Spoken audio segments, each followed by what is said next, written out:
Namaste. I hope you are all fine at home. Now let us solve the problem on valuation of shares. First, let us use the first method, net assets method of valuation of shares. So it need not be first method. So just I told you. So here using this net asset method, we value the shares. Net asset means all the assets except fictitious intangible assets and goodwill. We have to take the net asset, and then from the here assets we have to deduct the outsider liabilities like creditors, bills payable, other some outstanding liabilities. Okay, that we have to do.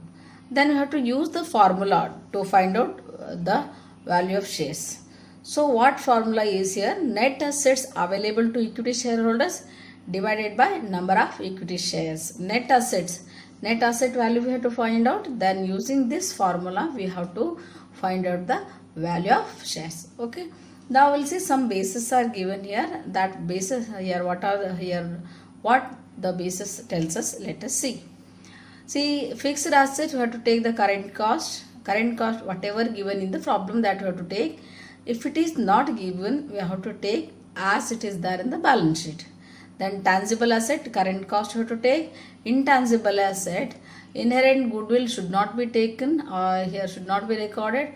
Purchased goodwill should be eliminated. New valuation is to be done. Then for the for the investments, market value is to be taken, market price is to be considered. Then for the quoted investments, book value is to be taken. For unquoted, after adjustment of known loss or gain to the book value is to be taken. Then inventory here means stock, market price is to be taken. For the finished goods we have to take the book value, and for the raw materials and work in progress we have to take the value, that is after adjustment of obsolete and unusual inventory to the book value. Then for the trade receivables like debtors and all this, we have to take book value minus bad and doubtful debts. Then for the development expenses, current entry value should be the base. Then miscellaneous expenditure and losses, fictitious assets not to be taken into account. Fictitious should not be taken.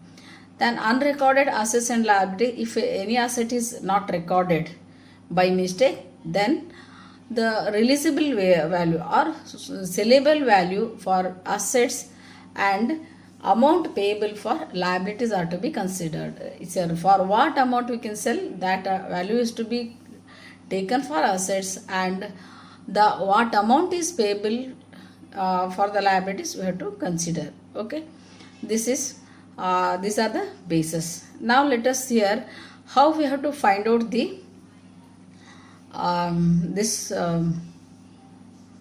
what are here for to arrive at the net assets, what are the liabilities should be deducted. Let us see once here while solving the problem. These will help us. So point number 1 is short and long term liabilities including outstanding and accrued interest. Then tax provisions, all liabilities not provided in the account. Prior period items which decrease profits of earlier years, net income adjustment.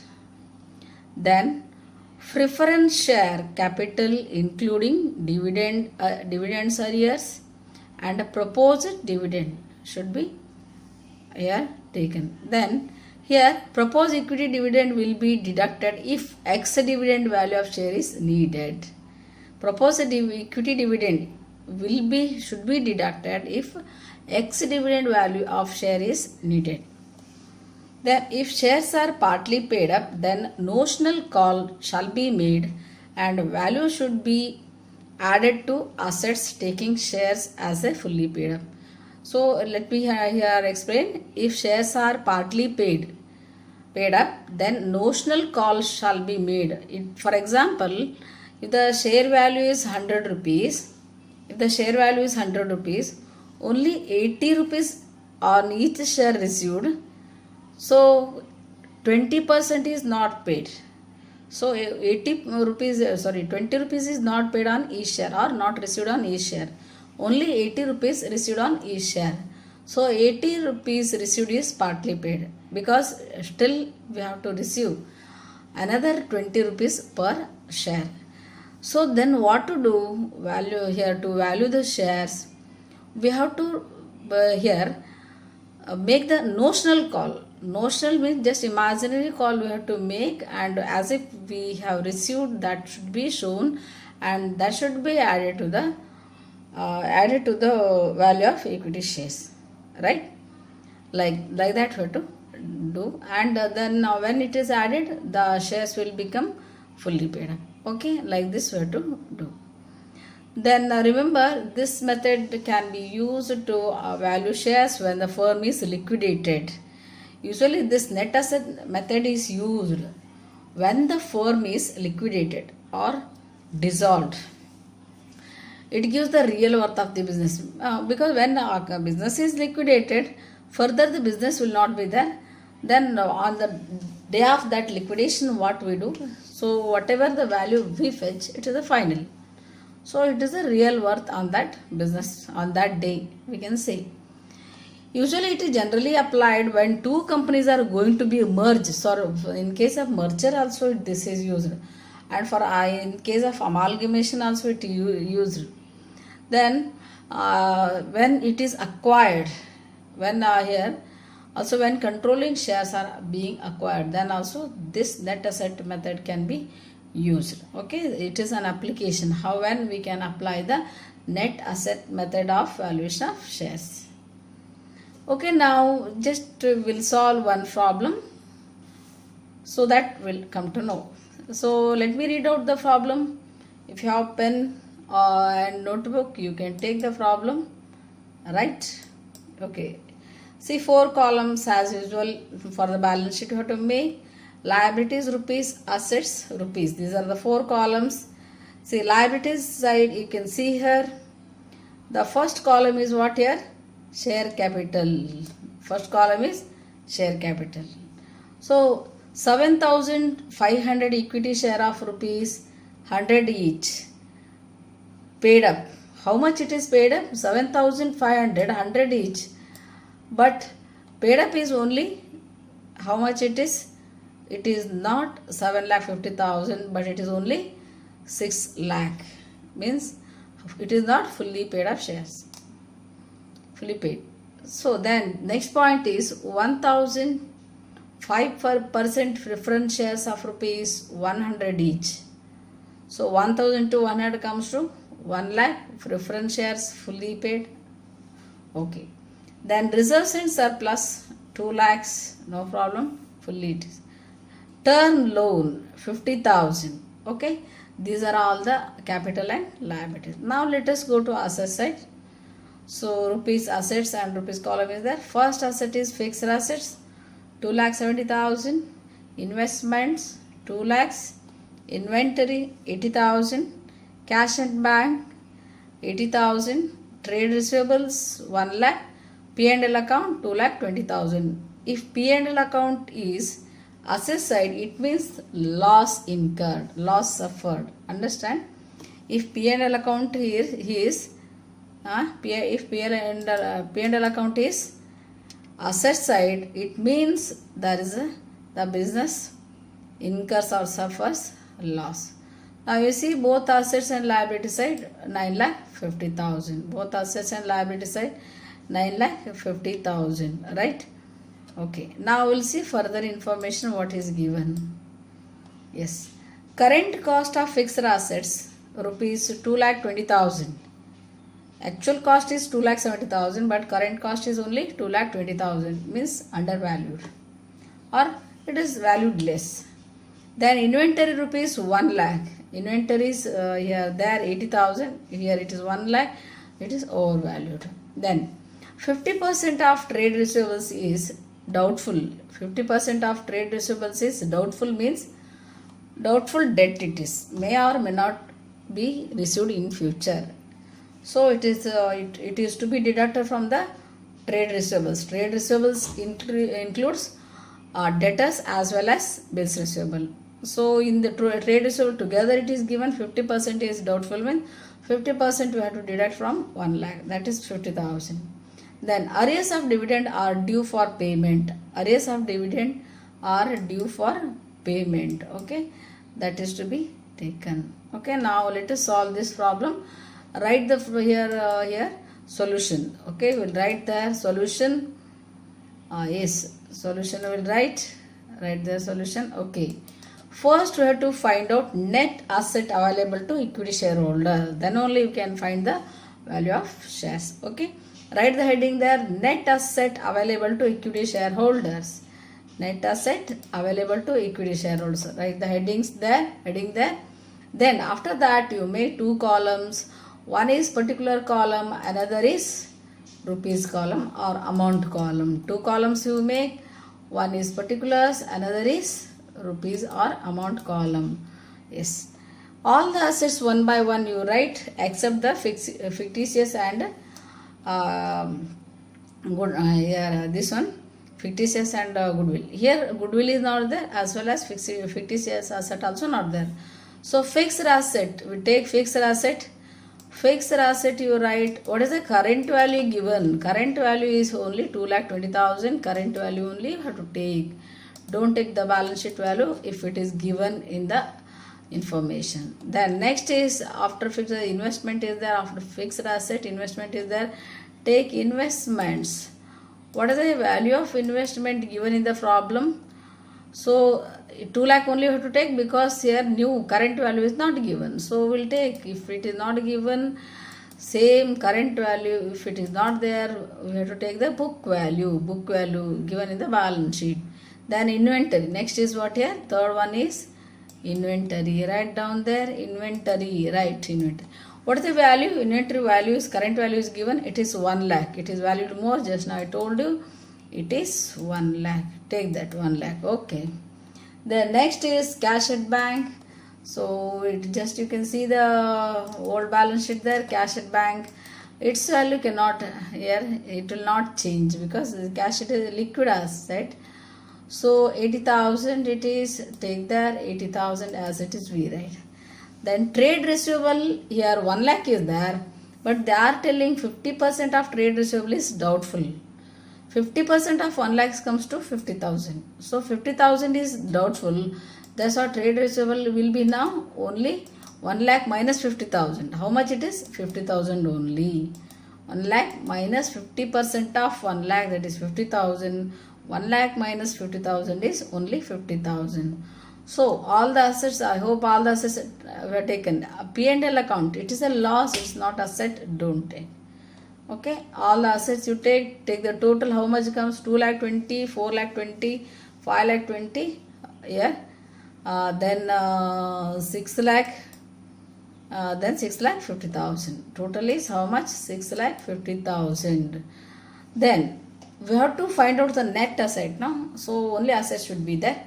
Now I will take, we have to deduct here liabilities, outsider liabilities, right there, only outside, less outsiders term loan or liabilities we can write, term loan. Okay, what are there you see? Yeah, sorry, outsiders liability should be here. Outsider liabilities, less outsiders liabilities you write. Okay, outsiders liability, we have to write there. Yes, outsider liability will have to write. Yes, outsider liability. Yes, less outsider liability. What are liabilities are there? Let us take first one. Already you have taken term loan. Term loan is there. Others, their equity shares, preference shares. These are not outside liability. Reserve and surplus is also not. It is not outside liability. It's accumulated profit. So only term loan is there. That term loan you take. Yes, term loan will take first. Then is here. Now only we are valuing equity shares. That's why we have to take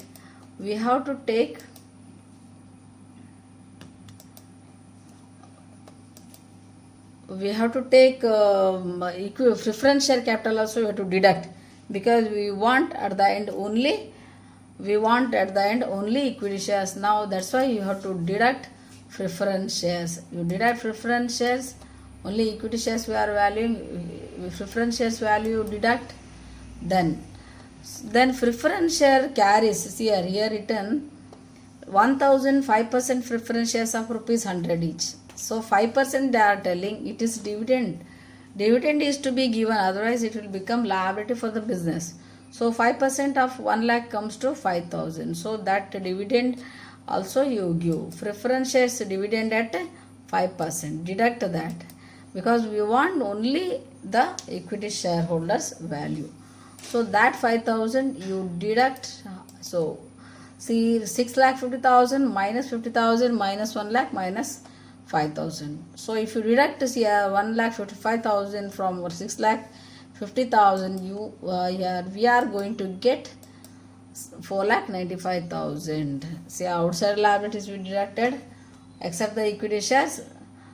All other things we have deducted, even preference share capital also. If debenture is there also, that also should be deducted, because we want only the here net asset belongs to equity shareholders. Okay, only equity shareholders. Only equity shareholders must be retained. Rest all things are to be deducted, but not the reserve and surplus. Remember, reserve and surplus, it belongs to the equity shareholders only, because from the profit certain percentage of profit we transfer to reserve and surplus, because to meet the contingencies in future. If any business expansion or growth is to be done, that can be capitalized by issuing the right shares or bonus shares. So this reserve and surplus also belongs to equity shareholders. Then okay, all these we have done. So not here net assets is how much? 4,95,000. Now we have to go for valuation of shares, equity shares, not of both the shares, only equity shares we are taking. Value of equity shares, we will write their heading value of equity shares. So first we will take the net assets. What are the net assets here? Net assets, you take net assets 4,90,000. Then here only look here, capital side 7,500 equity shares of rupees 100 each. So obviously 7,500 into 100 comes to how much? 7,50,000. But here, 7,50,000, yes. But here it is only, how much it is? 6 lakh. So 6 lakh divided by 7,500 is how much? So it is only 80 rupees. 80 rupees, right? Correct? 80 rupees it is. Yes. Now 80 rupees per share it is received, but remaining 20 we have to show as if it is received. As if it is received. So this is called a notional call. So because otherwise valuation procedure will not be correct. So a notional means it is actually not done, but we are showing as if it is done. Okay. Now you write add notional call. Notional call. How many shares? 7,500 shares. How many is on per share? How much amount is to be received? Rupees 20 rupees 20 is to be received. So 7,500 into 20. Right there. Notional call rupees 7,500 shares into 20 comes to 1,50,000. So now we have to make the total of these two. We have to make the total of these two. Make the total. How much it comes? Let us see. It is how much it is? How much it is? It is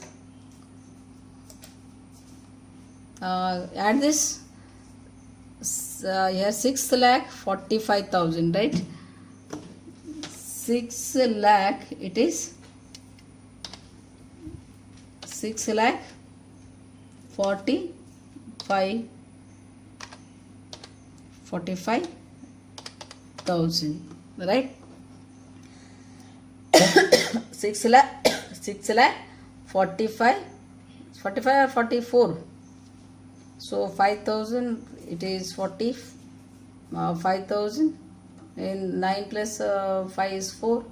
Yes, 6,45,000 is the total value of the, yes,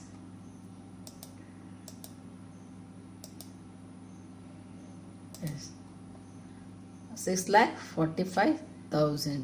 Okay, 6,45,000 it is. 6 lakh here 45,000 is the total, right? Then now we have to find out value of shares. So two things we can find here. One is when shares are fully paid. Another is when shares are partly paid. Now first let us find out when shares are fully paid. Right? Correct?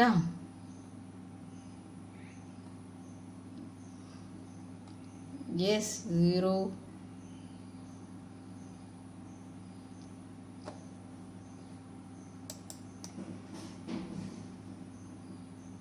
Yes, 6,45,000.